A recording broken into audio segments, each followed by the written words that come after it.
Hello there. Today I'm in poor city by the side of my window. It's a rainy day, but today I received a few teapots and it kind of brightened the weather for me. So I decided to shoot a little video by my window just to show you these teapots. And of course these teapots will be sold on Farmer Leaf on farmerleaf.com, so feel free to check if you're interested in those teapots. So the purpose of today is to show you better. Usually I take pictures of the teaware, but I feel like sometimes we get a better look of them when they are taken in video. So now I'm gonna zoom in here and I'm gonna show you all those Jianshui teapots. You can see that actually they are all down here. So I'm just gonna take them one by one and show them to you. Let me set this up. Okay, I've put a manual focus so that we're not too distracted by the autofocus, and it should be fine like this, right? Yeah, I think we can see clearly. Okay, perfect. So I got 15 teapots today. So it's not so much, but this time they come from a different source. I must admit I'm not a big expert on teaware on the technical side. I've seen the processing roughly in Jianshui, but it's not really what I want to talk about today. I made a video last year talking about it. Today I'd like to take you on an exploration of the aesthetics of the teapot. Really, you know, what makes a good teapot actually. Let me take another one. Well, you know, while I'm talking, I'm just gonna put them or browse them around like this so that you can have a look. Each of them will be available on Farmer Leaf. Also, you know that I like to talk, so sometimes maybe I'm not gonna be very focused on the teapot sometimes, but I'll try to comment and, you know, improvise as I do always. Yeah, so going back to this question, like what makes a good teapot for you? Some people told me that a good teapot should be easy to use. It should be convenient. For example, it should brew correctly. You know, the lid should be well adjusted. It should be easy to handle, maybe not too heavy, not too light, things like that. And I think the more I use teapots, the more I disagree with that. Simply because if I want convenience, I will use a Gaiwan. I will use the cheapest Gaiwan available. It's very convenient. You won't cry if you break it. You can clean it, change the tea very easily. It won't affect the taste of tea. So to me, the convenience of a teapot is not really the main purpose of it. Well, actually, from this point of view, you know, from the convenience point, like Jianshui teapots are very good. I mean, the lid is very well adjusted in every teapot. It brews out perfectly. Like I've never seen like a bad Jianshui teapot in the way that it's bad to use. No, I think the difference between good Jianshui teapots and just so-so ones is more in the aesthetics, I would say. So, of course, the aesthetics is it's kind of subjective stuff. You could say there can be some objective standards to beauty, you know, like the symmetry, for example. People will look like, is the spout aligned with the hole at the top? You know, so how does the lid fit? Do you have a good shape overall, a symmetric shape everywhere? But even that, to me, you know, it's kind of bullshit to me, really, because sometimes well, you can see a beautiful teapot that doesn't have the exact features, and actually I would say that the most beautiful ones are the ones which are almost good in all aspects, but have a few defects, a few imperfections that give them charm, actually.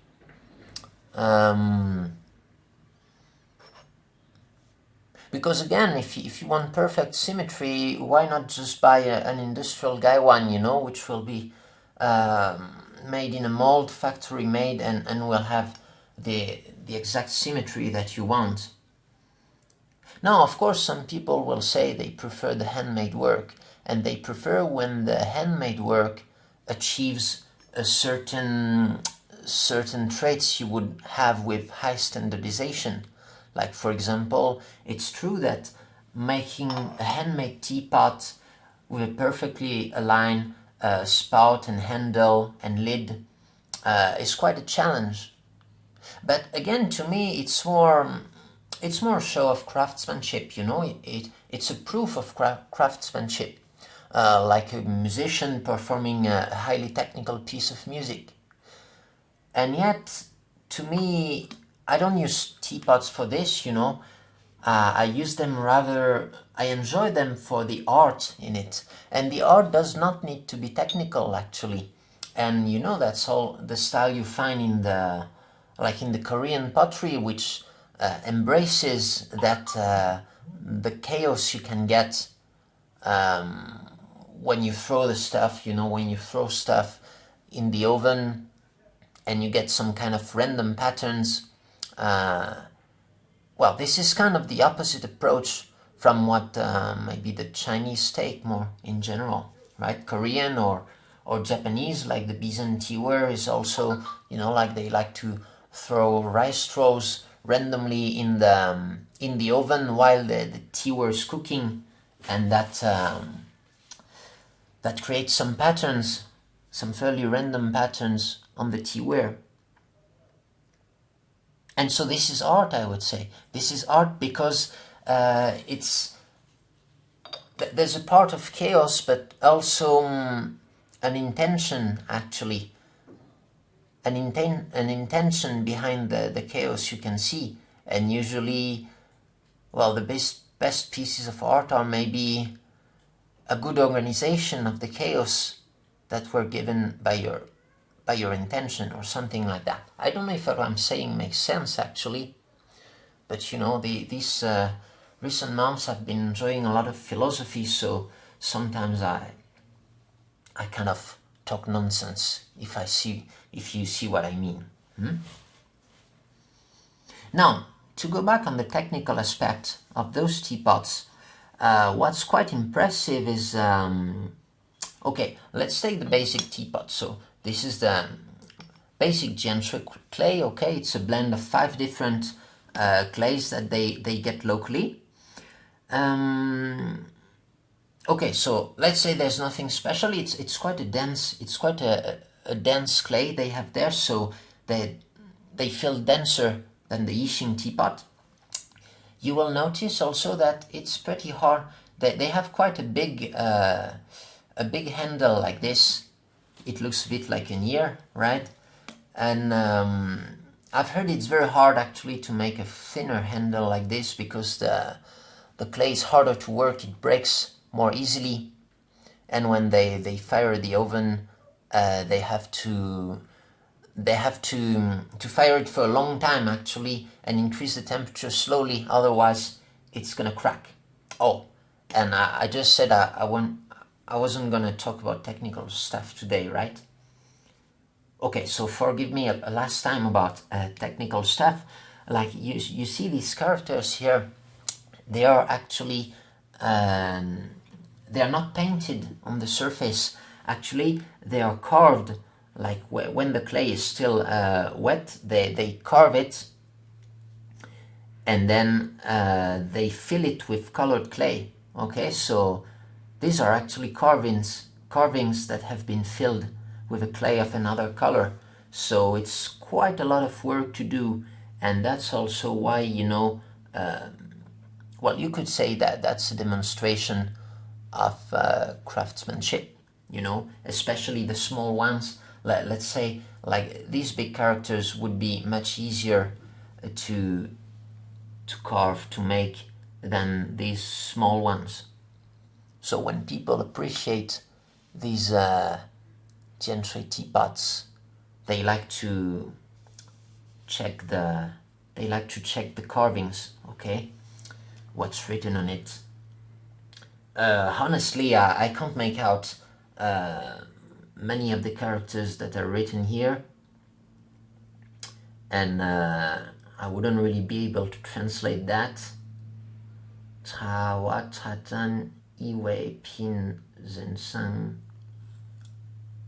Something like that. I'm not sure about this character actually. If you can help me in the comments, maybe you can see it like this.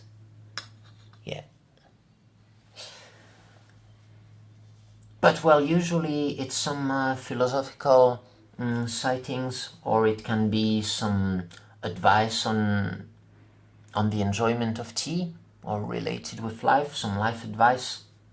I think it's kind of up to the potter who makes it. Oh, you can see this one has a little chip here, or something of a different paint. I don't know if it's intentional or not. But sometimes it's those kind of small defects that actually make the teapot more enjoyable, you know? Like, okay, what if this little chip here appeared because what if there's an interesting story behind it, you know? Maybe it would actually add value to the piece, you know?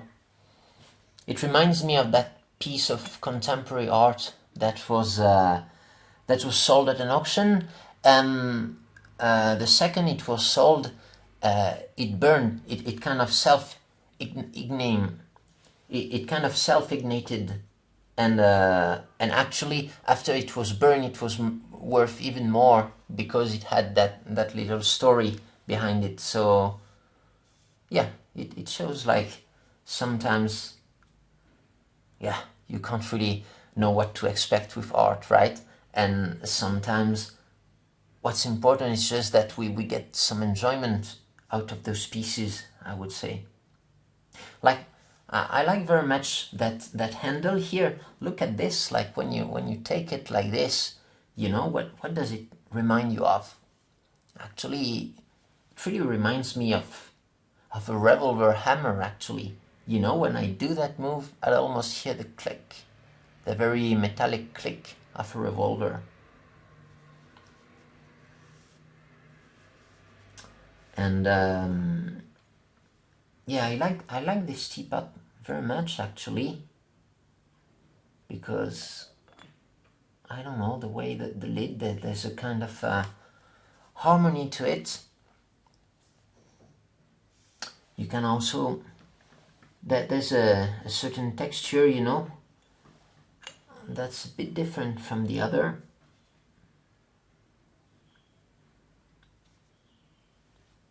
Yeah, it's kind of a geeky stuff, huh? To enjoy teapots. You have big ones, small ones. But again, you can also use a big one on your own, because what matters really is the enjoyment, not really the practicality of a teapot. And I think you could, well, you know, like you can prepare tea any way you like. And in its way, preparing tea is an art, you know.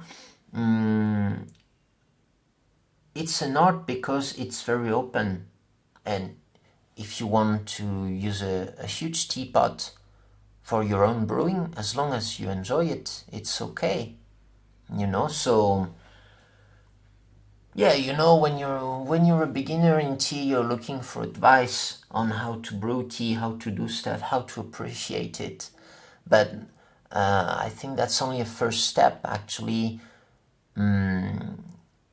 Soon enough, you realize that it's a very subjective matter, and you define what your own enjoyment is, actually. I would say like there's no essence in what's a good teapot or what's a good tea. In some way, yeah, I would say that it's more a matter of personal enjoyment, really. And so you define your standards.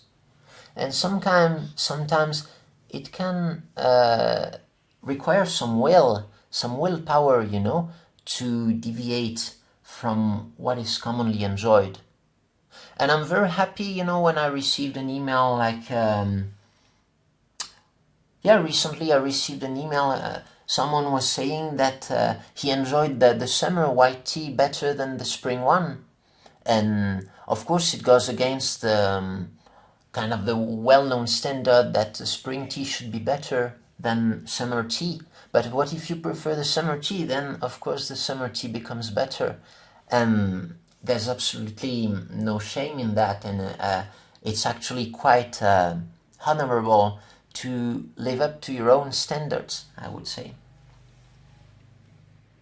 So I really encourage you to challenge the standards of the tea industry, of the tea culture.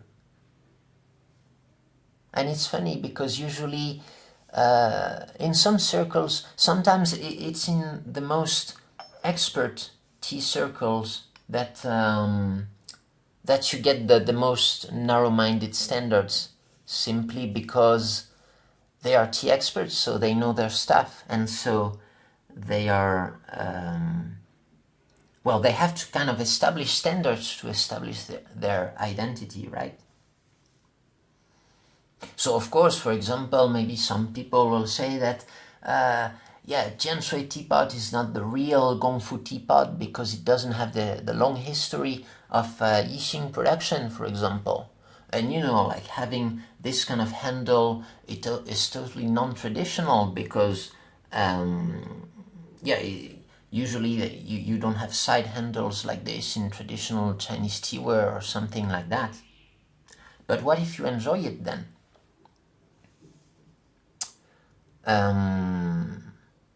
Now it brings the question like, does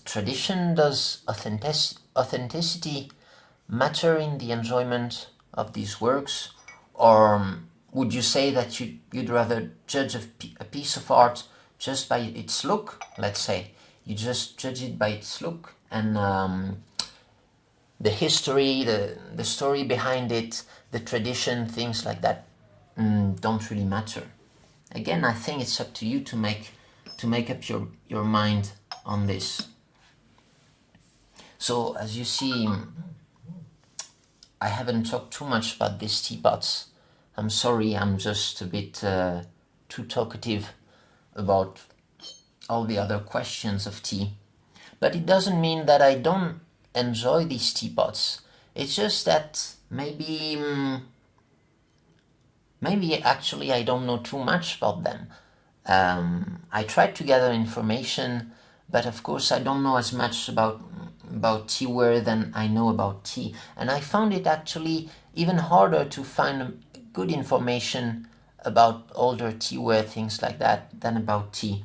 So that's maybe something I will explore in the future, as long as I get interested in it. But well, anyway, I find these teapots, in my opinion, are more aesthetically pleasing than the ones we had last year. I don't know what you think. They will be at a slightly higher price actually than last year, but I thought, yeah, why not pay something extra, because in the end it's something you can keep your whole life, you know. And I found out that, you know, the same goes for tea. Like if you buy some so-so quality, then you buy it for cheap, you feel it's a good deal, but in the end it turns out to be the worst deal because you don't use it. And so in that perspective, I feel it's better to go a bit more upscale. And so so I think that well, let's say these teapots strike a better balance in terms of price for quality. I don't know if that sounds like corporate jargon or something, but well, I just feel that they are maybe a better deal than last year's, because or at least I would say they are more beautiful in my opinion. But of course, again, it's up to you to judge of this. And also, you know that those Jianshui teapots, they get a coating. So this is a teapot from last year that I kept for myself because I am so selfish, actually. I saw this one and I said, I don't want to sell it. I'm gonna keep it for myself, just like sampling stuff, you know. And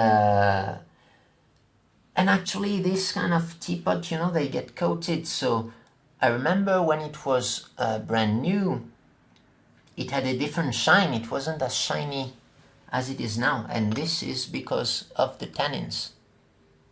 So you can expect, you know, all these teapots to be a bit shinier. Maybe not as shinier as this one, because I think the original coating was a bit different, although I'm not 100% sure, because it was last year, and you know, so many things happen in a year. But anyway, you can expect the teapots to change as you brew tea in them. And so, well, that's also, I don't know, it's a bit like a pet, you know, the teapots. You can feed it with good tea and it will change color for you. Okay, so that's about it. You can see all the teapots are here. So I think I've shown all of them, and I hope you enjoyed it. That was a quick video. I will hopefully make a better video next time about a more technical topic if you like it. And so you will find these teapots on our website. I hope they will sell well, that you will enjoy them. And so here it is. See you next time. Have a good day. Bye bye.